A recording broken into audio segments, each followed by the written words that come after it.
Ya, selamat pagi Ibu, Bapak, dan Saudara sekalian. Ya, tadi baru kita kalau saya mendengarkan para upasaka dan upasika baru membacakan Aradhana Dhamma Desana beserta artinya. Yang bait yang paling akhir, ada makhluk-makhluk yang memiliki sedikit debu di matanya. Ajarkanlah Dhamma kepada mereka. Itu artinya kalau Dhamma diajarkan kepada mereka yang memiliki sedikit debu di matanya, itu cepat nyambung, bisa diterima, cepat jadi gitu. Kita seringkali mungkin mendengar dan juga membaca, ada orang-orang yang ketika mendengarkan Dhamma dari Sang Bagawa mencapai pencerahan Sotapana lah, ya Sakadagami, Anagami, Arahat kan begitu. Karena debu di matanya sedikit. Jadi untuk mereka yang memiliki sedikit debu di mata batinnya, artinya gampang gak belajar Dhamma? Gampang. Upasaka-upasika, untuk kelasnya kita, belajar Dhamma gampang apa susah? Susah, artinya bukan salah Dhamma. Karena buktinya begitu Dhamma dibabarkan ke orang yang memiliki sedikit debu di matanya, jadi masuk, orang itu langsung kan tercerahkan. Nah kalau kita misalnya debu di mata kita banyak banget, kita merasa susah. Kesimpulannya bukan Dhamma yang susah, mata kita debunya ketebelan. Ya, jadi stop menyalahkan Dhamma.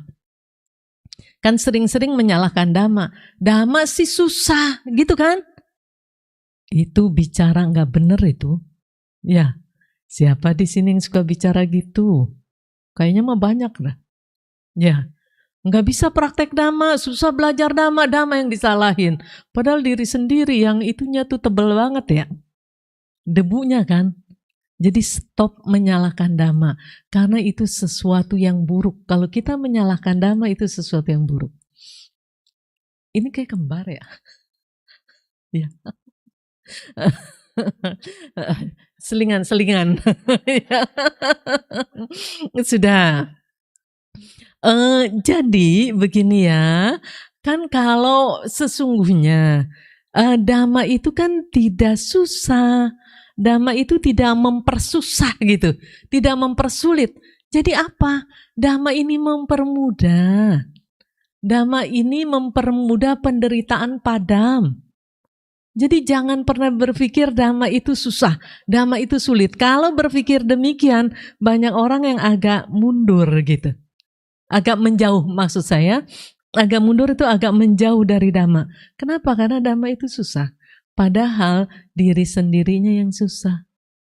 Udah diri sendiri yang debunya tebal, Dhamma yang mau menyelamatkan disalahkan, terus menjauh lagi dari Dhamma.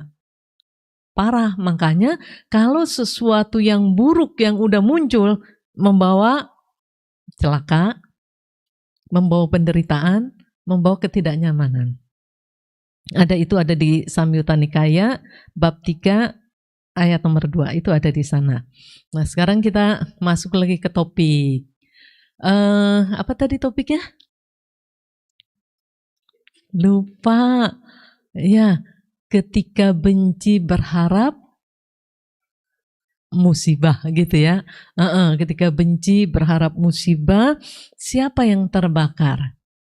Siapa? Diri sendiri kan? Diri sendiri yang dengan kebencian mengharap musibah untuk orang lain, ya diri sendiri yang terbakar.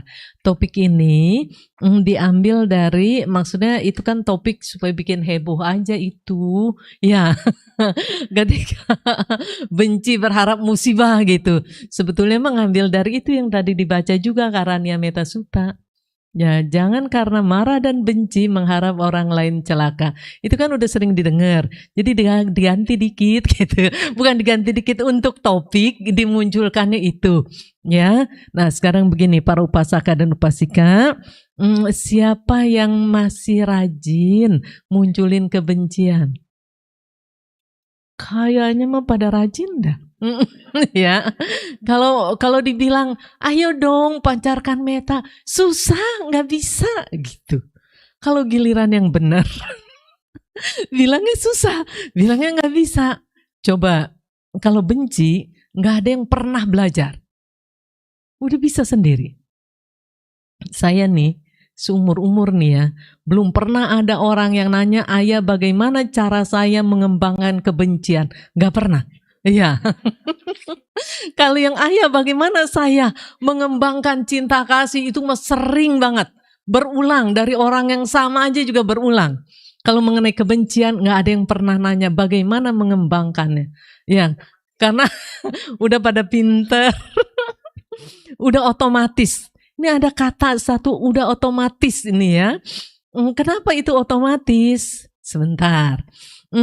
Kalau misalnya orang yang sudah terbiasa melakukan sesuatu, udah otomatis itu mah gampang buat dia mah.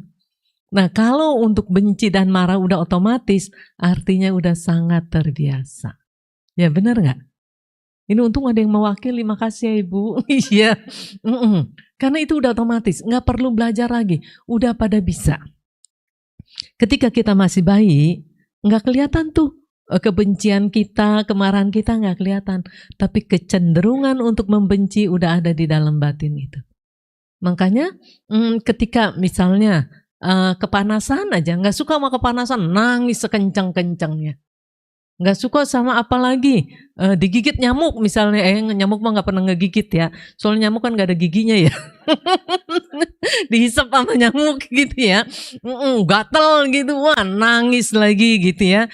Jadi sebetulnya sih seperti halnya kita ketika kita masih bayi, kecenderungan loba dosa moha ini udah ada di dalam batin. Makanya munculnya tuh gampang gitu. Kalau meta bagaimana? Ada meta juga, cinta kasih juga, cuman dikubur. Ya, gini, apa tuh? Misalnya anak-anak nih ke orang tua, saya mencintai orang tua sampai ke lubuk hati yang paling dalam. Saking dalamnya susah keluar. Kekubur sama kesel dan lain sebagainya ya. Nah, sekarang balik lagi ke topik. Begini, sebelumnya itu di Karania Metta Sutta tadi terjemahannya, jangan menipu dan menghina, kan begitu. Jadi ada yang menipu, ada yang menghina, terus ada yang marah kan. Nah, jangan karena marah dan benci mengharap yang menipu, yang menghina itu celaka, jangan. Kenapa? Nggak perlu, sebetulnya nggak perlu. Karena masing-masing ada urusannya gitu. Yang nanam penghinaan, yang nanam apa lagi? Penipuan. Ya udah itu nanam di dia, ya tumbuh berkembang. Kita nggak usah repot. Nggak usah repot. Ya. Jadi kita mesti ngapain? Kalau nggak usah repot ngurusin itu, mesti repot ngurusin apa? Jaga ini. Jaga batin kita. Jangan sampai karena ditipu, karena dihina, ini kemarahan ini muncul gitu. Udah gitu kemarahan muncul, mengharap orang lain lagi celaka. Ini udah double ini. Kemarahan sendiri, sebentar ya. Ini kan ada yang menghina, ada yang menipu. Kemudian ketika kita marah, itu karma buruk bukan? Sebentar. Yang namanya karma buruk itu ada niat enggak? Ada. Ada niat buruk jadi disebut karma buruk. Kalau misalnya sekarang begini, ngelihat orang yang perilakunya menyebalkan, langsung muncul sebel, itu karma buruk bukan? Kan gak ada niat. Gak niat mau ngapa-ngapain, cuma sebel aja ngelihatnya gitu. Terus ditipu, dihina misalnya, marah, baru marah doang ya, baru marah doang, itu belum karma buruk. Kalau mengharap orang lain celaka, nah itu udah karma buruk. Jadi yang namanya marah apa dong? Kan artinya kan begitu kan? Jadi itu ada yang bahagia banget tuh. Ada yang bahagia banget. Berarti marah boleh dong. Sebentar. Kita ingat ajaran para Buddha dulu, ingat ajaran para Buddha. Jangan girang dulu Ibu. Gitu ya. Ingat ajaran para Buddha. Yang pertama apa? Yang pertama apa ajaran para Buddha? Bait yang pertama. Jangan berbuat jahat. Sebentar ya. Jangan berbuat jahat atau jangan berbuat salah gitu ya. Terus, ini mah pertanyaan-pertanyaan. Kenapa nggak dibilang begini? Jangan melakukan karma buruk. Kenapa? Nggak apa-apa dikasih tahu ntar. Gini ya. Jangan melakukan perbuatan salah. Kan yang sering didengar itu yang berakibat buruk kan karma buruk. Kenapa sih nggak langsung disebut jangan melakukan karma buruk? Karena begini. Di dalam kandungan jangan berbuat salah, karma buruk masuk di situ. Berarti bukan satu-satunya. Sekarang untuk ibu dan semua, bukan berarti marah boleh. Karena begitu marah itu kilesa. Belum ada niat apa-apa, cuma ngambek aja gitu. Nah itu udah kilesa. Sebentar. Mending mana ya gitu. Kan orang tuh suka milih-milih yang cari yang mendingan bikin karma buruk apa nambahin kilesa. Padahal kan dua-duanya juga nggak boleh. Jangan melakukan. Tapi kadang-kadang masih pilih yang mendingan dikit yang mana sih gitu kan. Nggak ada yang mending. Semuanya urusan berabe semuanya ya. Kalau karma buruk yang dilakukan, akibat buruk yang akan hadir kan begitu. Cuman begini. Kalau saja baru hari ini melakukan perbuatan salah, mana tahu besok langsung berbuah. Ya, akibat dari karma buruk itu langsung berbuah. Itu masih gini sebentar ya, proses itu masih ada bagusnya. Dalam arti kata masih jadi cepat nyadar. Ya ampun, baru bikin sekarang udah berbuah, besok-besok nggak mau lagi ah. Nah itu masih ya rada-rada kapok. Kalau nanam sekarang, nggak berbuah sekarang, berbuahnya entah di kehidupan yang keberapa, begitu berbuah bingung. Saya jadi orang baik-baik kok saya ditipu orang, dimarahin orang. Dia nggak tahu tanamannya baru panen. Ya, sudah. Katakanlah, karena itu umat Buddha paham apa yang diajarkan tentang hukum sebab dan akibat, walaupun berbuahnya nun jauh di sana, misalnya entah berapa kali kehidupan, nyadar ini akibat karma dari yang lalu.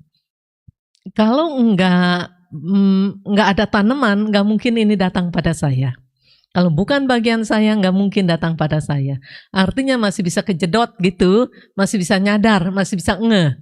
Nah sekarang kita cerita kilesa. Marah sedikit, itu ngelapisin tuh, batin dilapisin tuh. Debu dilapisin. Marah dikit lagi, lapisin. Sedikit-sedikit sih, lama-lama tebel nggak?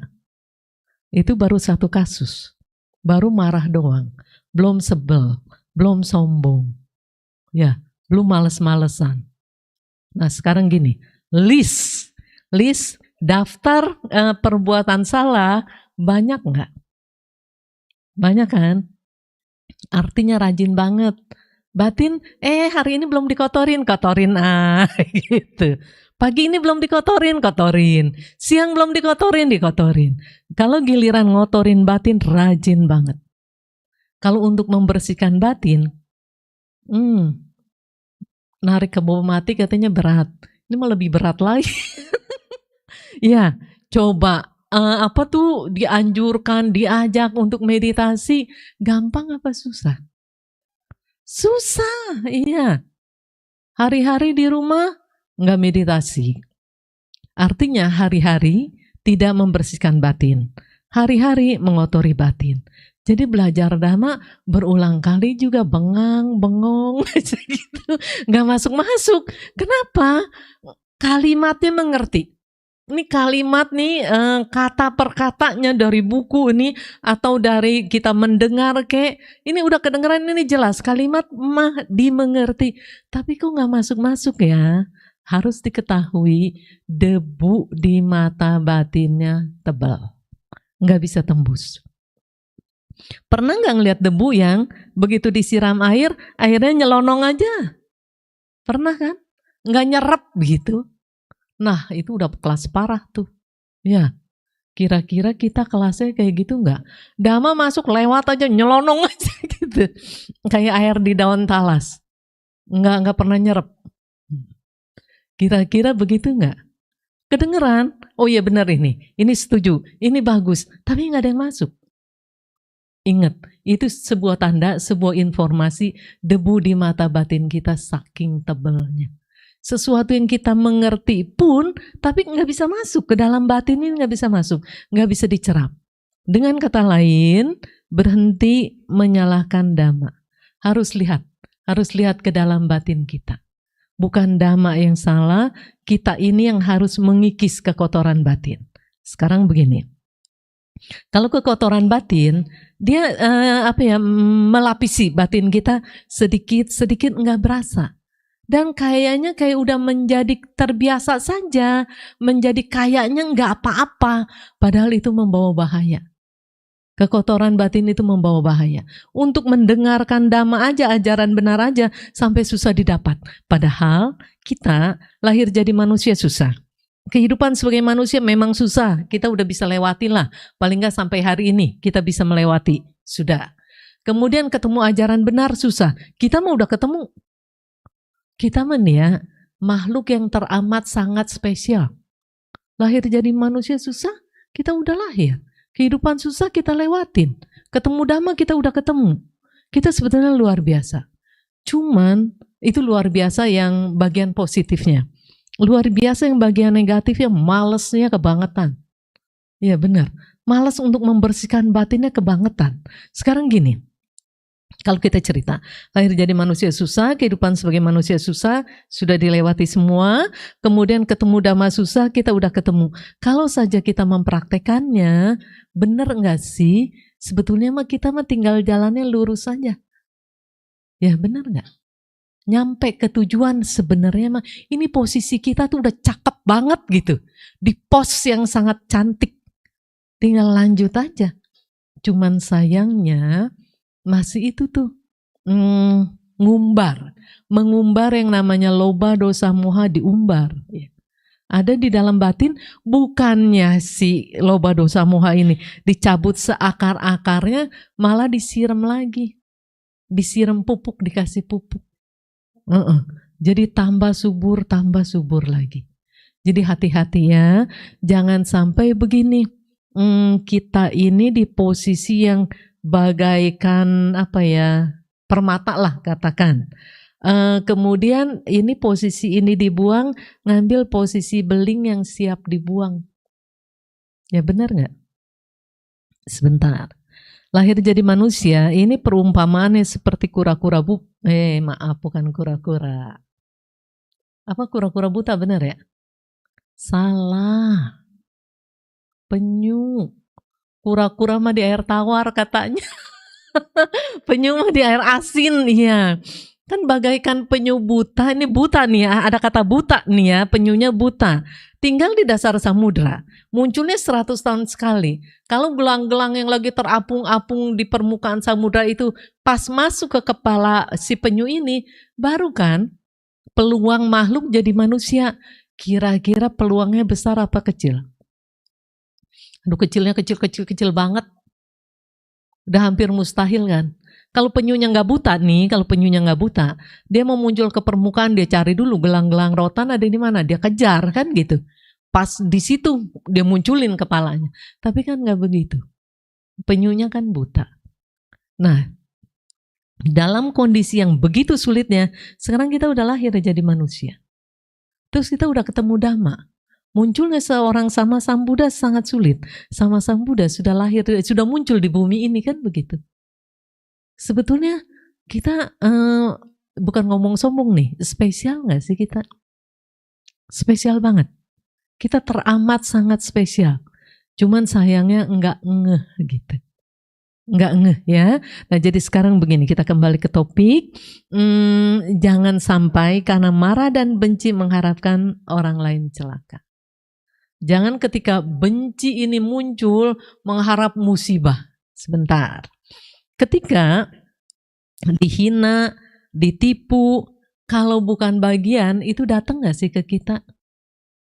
Enggak. Kenapa itu datang? Karena udah bagian, udah kita ngerti aja. Udah terima, ini udah bagian. Kemudian kalau kita nggak nerima, sebentar, masalah nerima. Nerima, bisa nerima terus, udah adem gitu ya, terima. Ada yang, ya nerima sih memang udah bagian saya, tapi tuh orang kelewatan, nah, kan gitu. Jadi ada gitunya gitu, ada muternya supaya dapat izin bikin lagi yang baru gitu. Ya, saya dapat izin bikin lagi, ayo karma buruk yang baru, marah-marah aja terus. Nah itu artinya tidak sayang diri, tidak mencintai diri dengan cara yang benar.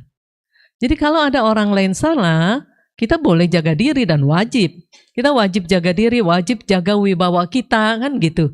Tetapi jangan sampai karena kesalahan orang lain bikin diri kita menderita.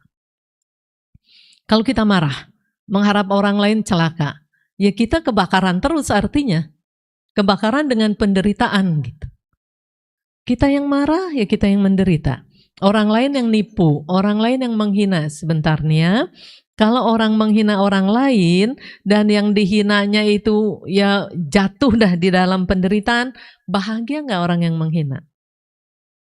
Ya seneng lah ya, kalau bahagia emang nggak seneng. Karena apa? Karena memang itu yang diharapkan. Misalnya si A mau menghina si B, nggak mungkin dong si A menghina si B berharap supaya si B-nya jadi bahagia, nggak mungkin. Dia menghina si A supaya si A menghina si B supaya mental si B jatuh, benar nggak?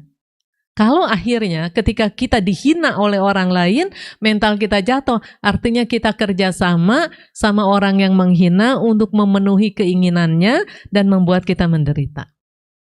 Begitu kan ya? Jadi selama ini begitu nggak? Maaf ya kita terus terang aja ngomong, artinya bodoh nggak? Bodoh. Ya. Mau kerjasama sama orang lain yang bikin kita menderita, kita sukseskan keinginannya dengan membuat kita menderita. Banyak gak yang bikin sukses orang yang mau kita menderita? Banyak gak kita membantu mensukseskan niat-niat orang yang ingin membuat kita menderita? Sering gak kita lakukan itu?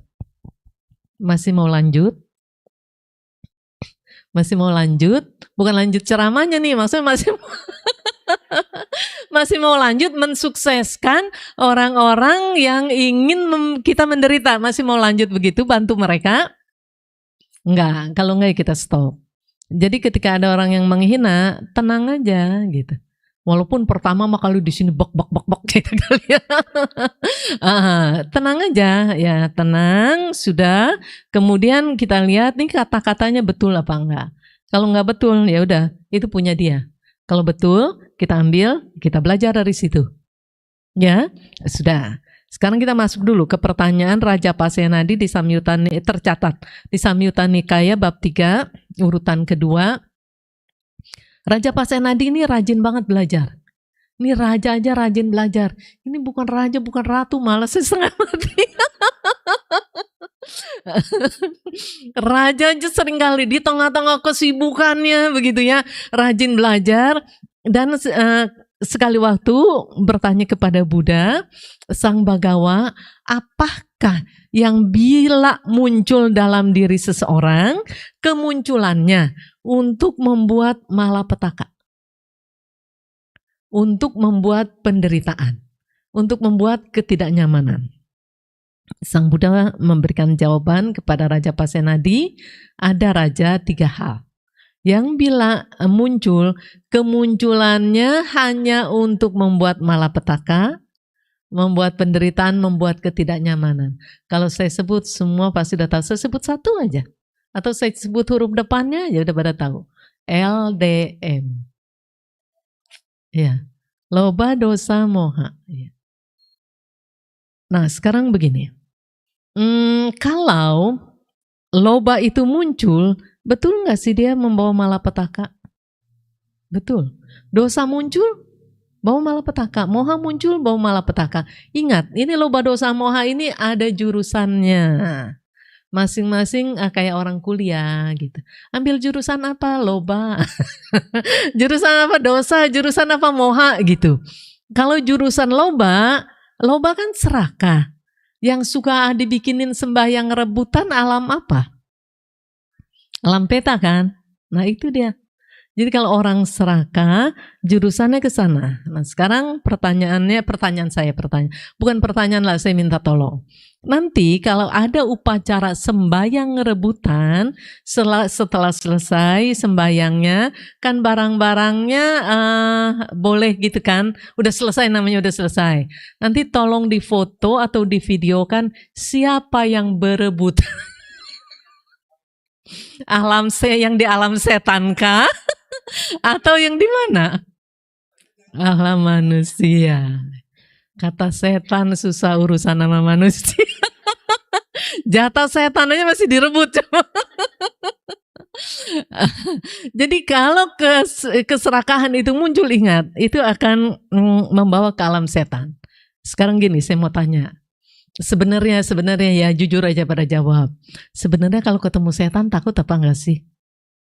Sebenarnya mah takut kan? Sebenarnya takut.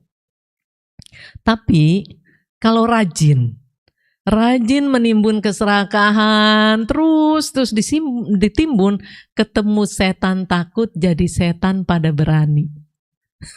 Ya benar nggak? Siapa di sini yang kayaknya berani gitu? Siapa yang tuh? Semua ada yang jawabin semua. Mewakili.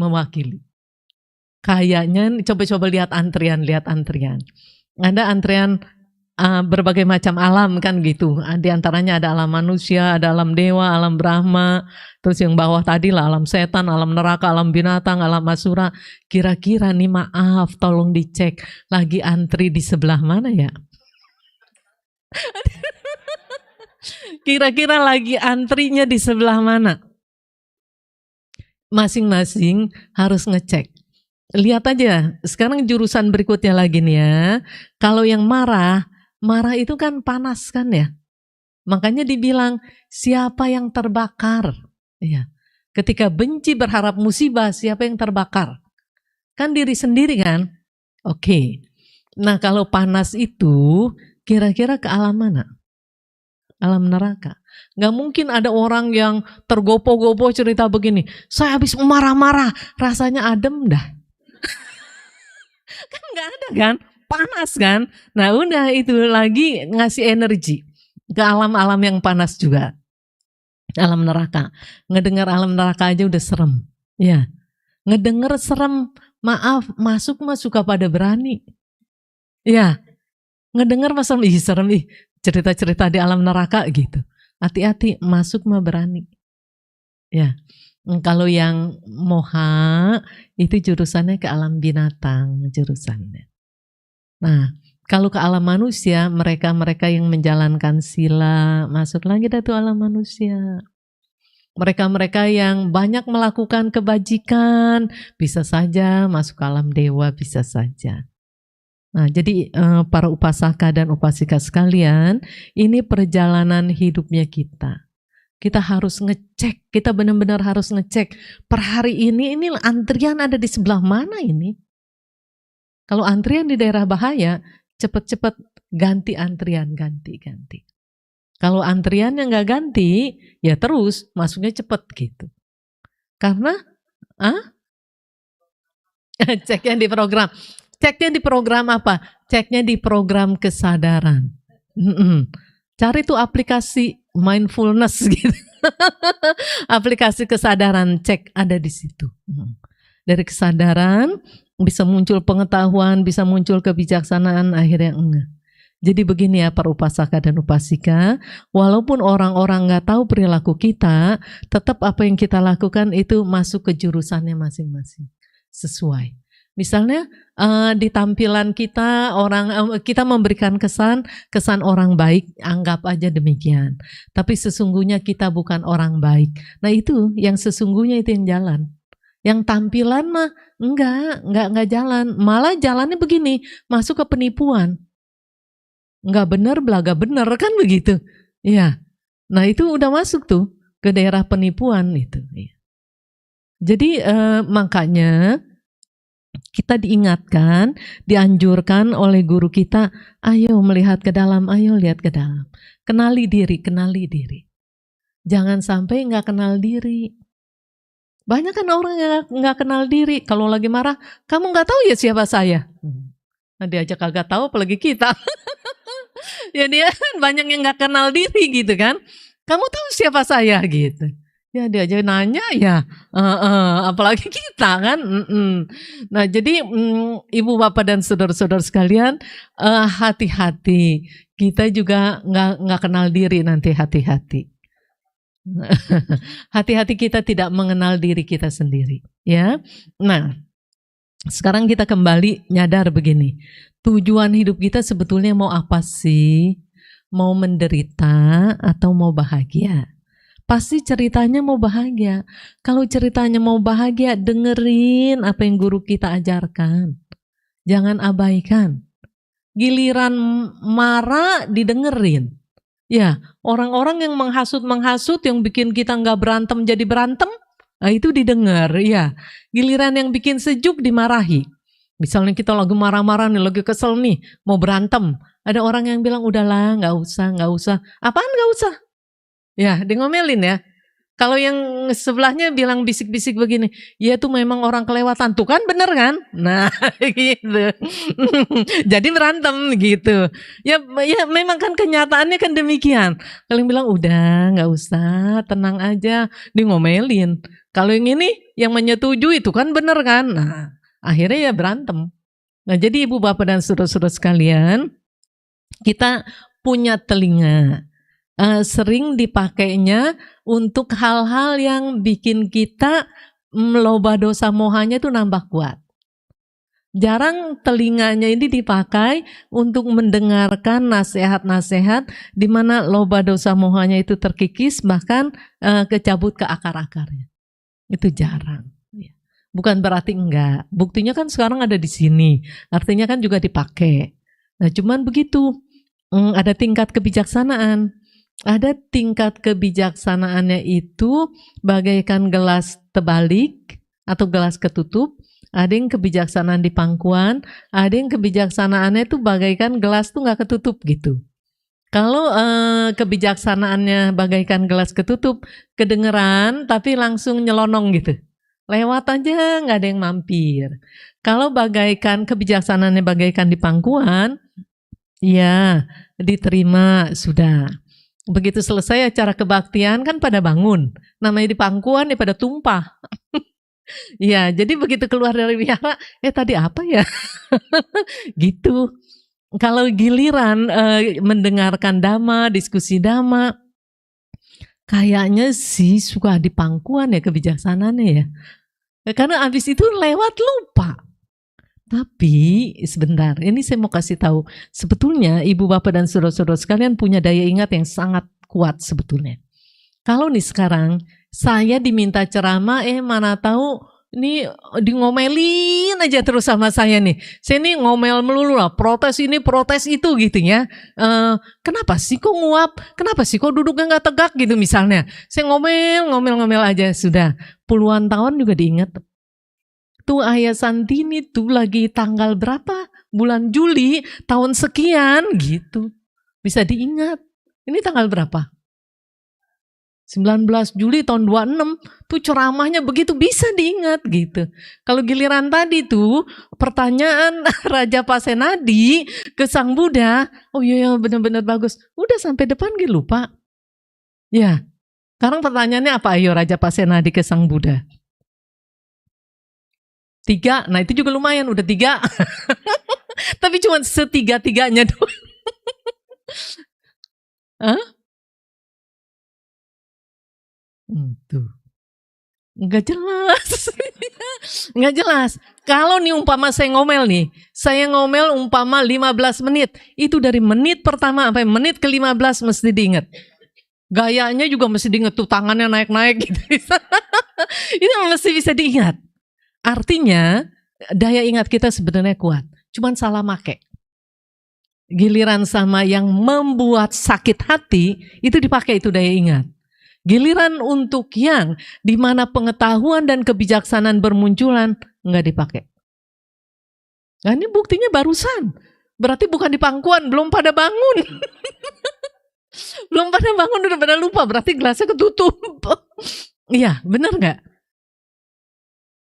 Iyalah, manggut-manggut ngaku ini. Diulang supaya ingat. Soalnya kan malu juga kalau diulang, ntar masih nggak ingat kan, malu ya. Ini bakalan ditanya. Raja Pasenadi datang nih kepada Buddha, nanya, apakah yang bila muncul kemunculannya untuk bikin malapetaka, penderitaan dan ketidaknyamanan. Kemudian Sang Buddha menjelaskan bahwa loba, dosa, dan moha ini kalau muncul dalam diri seseorang, kemunculannya untuk orang itu membawa malapetaka, penderitaan, dan ketidaknyamanan. Begitu. Lupa lagi apa ingat? Ingat ya. Jadi begini, ketika ada orang yang menghina, ada orang yang menipu, muncul kemarahan. Kita harus ingat. Ini kemarahan udah muncul, bukan mengingat yang menghina dan menipu, bukan. Kita harus ingat, ini kemarahan udah muncul.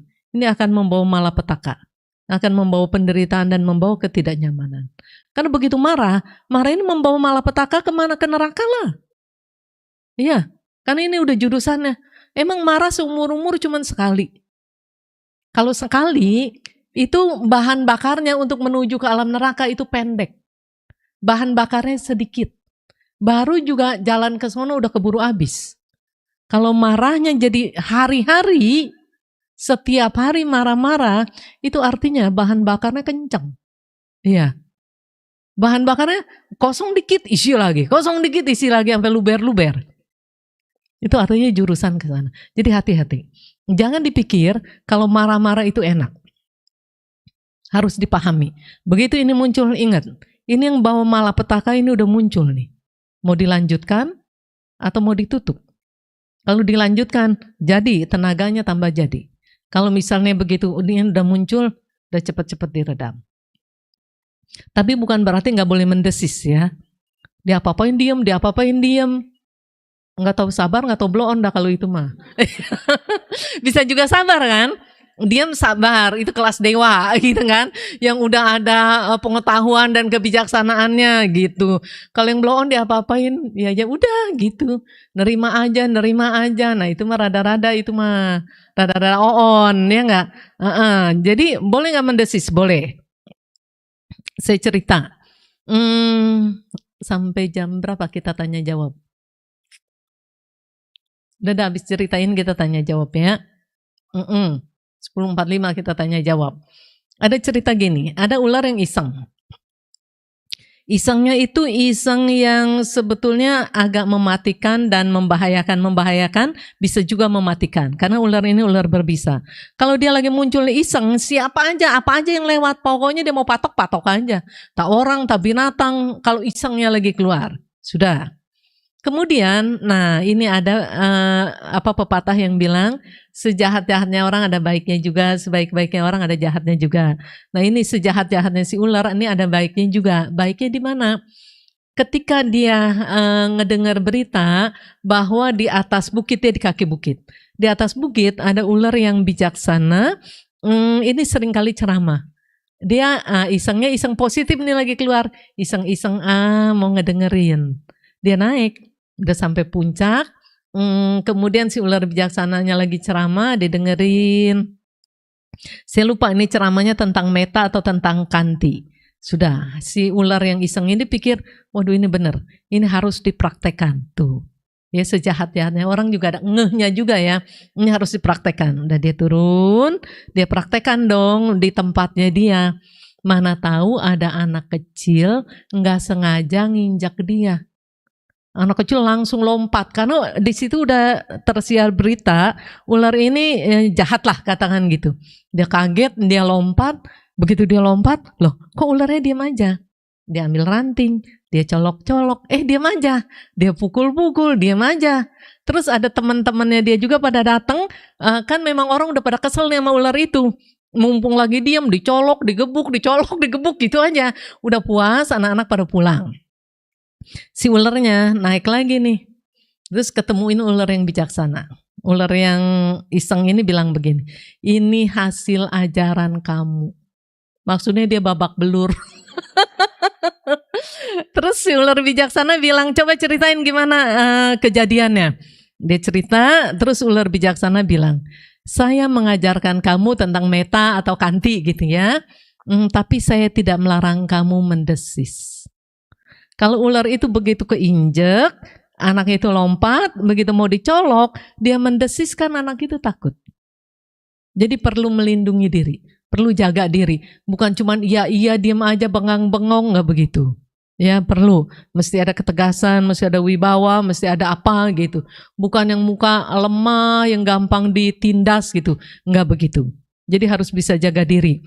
Baik itu harus menjadi orang baik yang kuat, bukan jadi orang baik yang lemah. Dia apa-apain juga nerima gitu. Ya kecuali memang lagi mau praktek kesabaran, jadi apa-apain diam aja lah, nerima sabar gitu kan. Ya silakan aja, itu nggak apa-apa juga. Karena itu artinya berdasarkan pengertian. Saya mengerti ini orang memperlakukan demikian. Nah, perlakuan orang ini sedang saya manfaatkan untuk memperkuat kesabaran saya. Karena yang namanya sabar ada batasnya apa enggak? Enggak ada. Coba cariin di mana? Di mana batasnya? Enggak ada. Sabar enggak ada batasnya.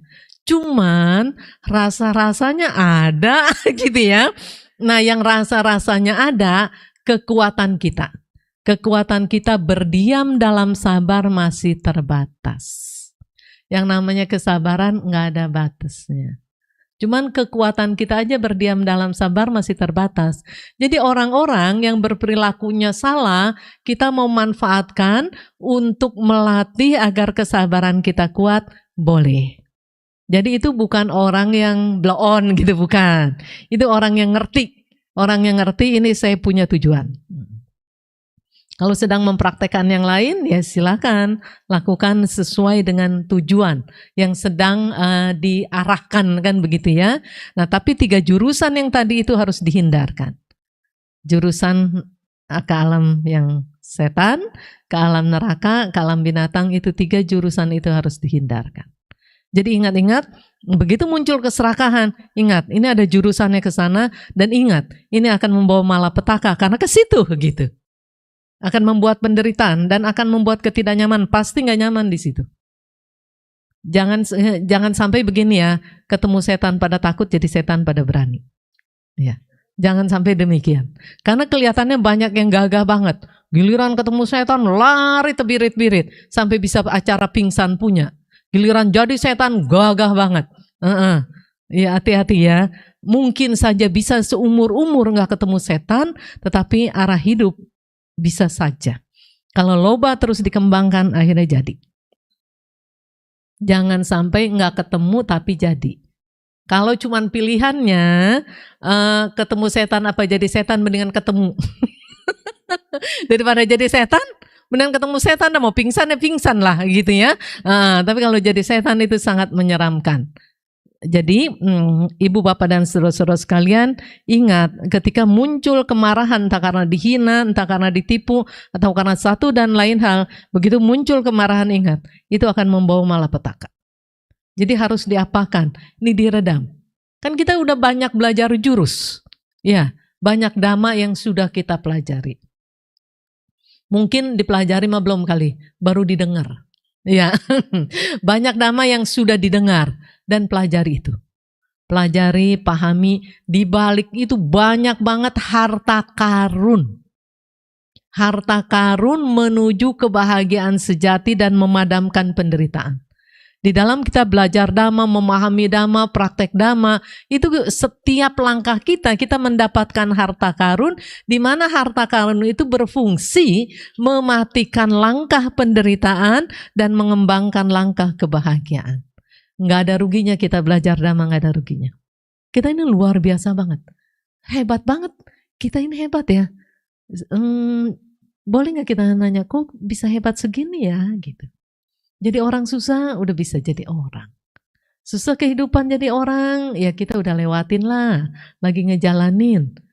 Berapa banyak makhluk yang jadi manusia dan yang ketemu Dhamma cuma sedikit. Dan berapa banyak yang ketemu Dhamma tuh kebijaksanaannya nggak di pangkuan. Lebih sedikit lagi kan? Nah mudah-mudahan kebijaksanaan kita bukan kebijaksanaan yang bagaikan gelas tertutup atau kebijaksanaan yang di pangkuan. Kalau yang di pangkuan begitu bangunnya lupa. Ini belum bangunnya udah pada lupa kan gitu ya. Apa tadi pertanyaan Raja Pak Senadi singkatnya apa yang memunculkan malapetaka, penderitaan, ketidaknyamanan? Apa itu?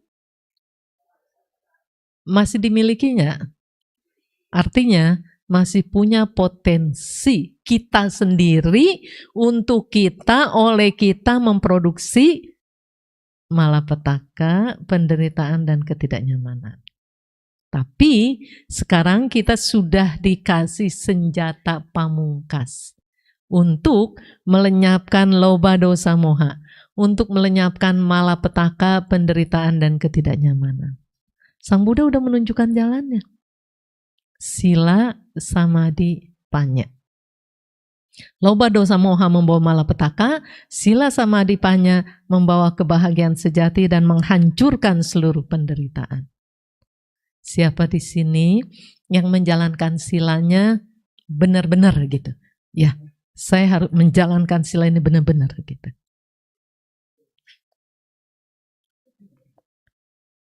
Kalau belum, pertanyaan yang begini, kalau belum, apakah mau ini terus berlanjut belumnya? Tidak. Jadi harus benar-benar menjalankan sila. Sudah. Bagaimana dengan samadhi? Duh, ada yang garuk kepala tuh. Hah? Sedikit-sedikit. Oke. Kayak tadi saya cerita, kalau marahnya sedikit, itu bahan bakar ke alam neraka sedikit, belum nyampe juga udah habis. Kalau meditasinya sedikit-sedikit, kumaha. Meditasinya sedikit-sedikit masih mending daripada enggak. Tapi enggak cukup mending. Enggak cukup, masih mending, enggak cukup. Jadi memang mesti bahan bakarnya itu cukup begitu. Kalau mau nyampe, mesti bahan bakarnya cukup. Kalau bahan bakarnya enggak cukup, enggak nyampe. Kebijaksanaannya gimana kebijaksanaan? Sila, samadhi, panya. Kebijaksanaannya gimana? Punya apa enggak? Punya. Kalau punya saya yakin pasti punya. Tinggal sedikit banyaknya sama levelnya. Tuh digunakan apa enggak? Artinya digunakan apa enggak? Artinya begini. Punya sudah muncul, muncul lagi sisi yang negatif. Ini yang menghasut. Karena di dalam batin kita kan ada sisi positif, ada sisi negatif. Punya kebijaksanaan, dia muncul itu sisi positif. Sisi negatif emang dia mau diam-diam aja. Sisi negatif di dalam batin kita nggak diam-diam aja, nggak mau dia diam-diam aja, nggak nerima ini sisi positif keluar lagi sisi negatif. Nah tinggal ngadu kekuatan. Kita kuat mendukung yang positif atau akhirnya ngikut yang negatif. Ini adu kekuatan.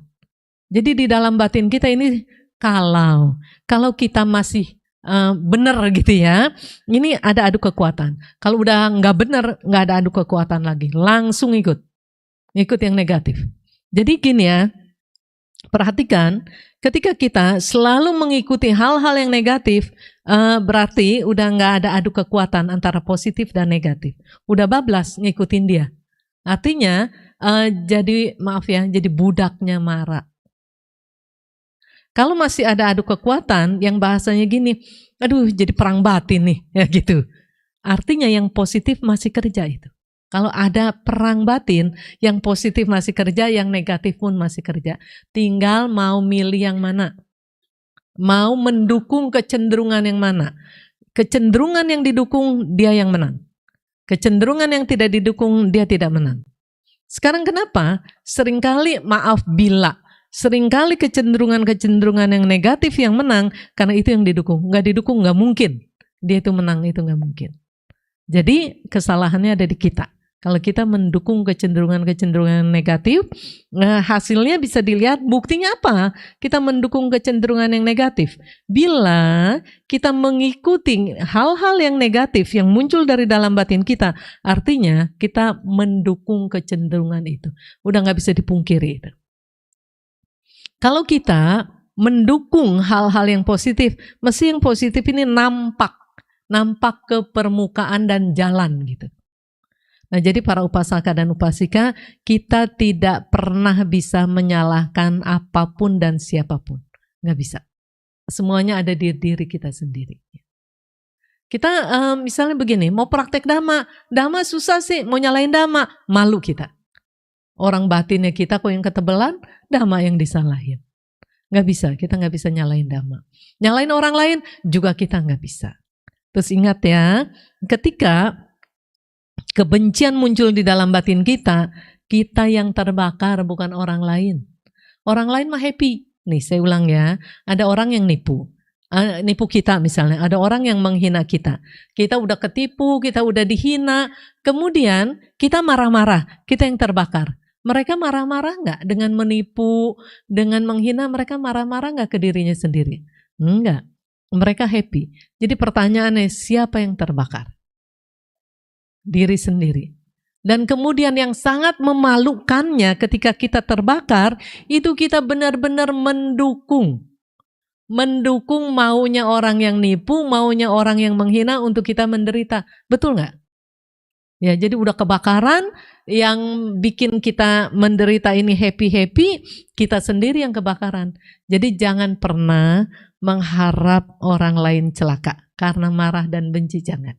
Karena orang-orang ini menjadi celaka atau tidaknya bukan karena harapan kita, bukan.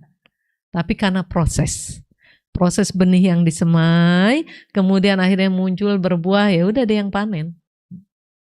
Jadi bukan karena harapan kita tuh supaya orang itu celaka, supaya orang itu menderita, jatuh miskin dan lain sebagainya, nggak laku.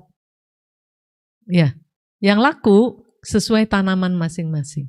Jadi ngapain ngerjain kerjaan yang percuma? Mendingan langsung jagain agar malapetaka, penderitaan dan kenyamanan tidak muncul. Jagain batinnya kita, ya. Nah, sampai sini siapa yang mau bertanya? Soalnya pemimpin kebaktian sudah hadir. Ayo, masih ada waktu. Silakan, Pak. Ya.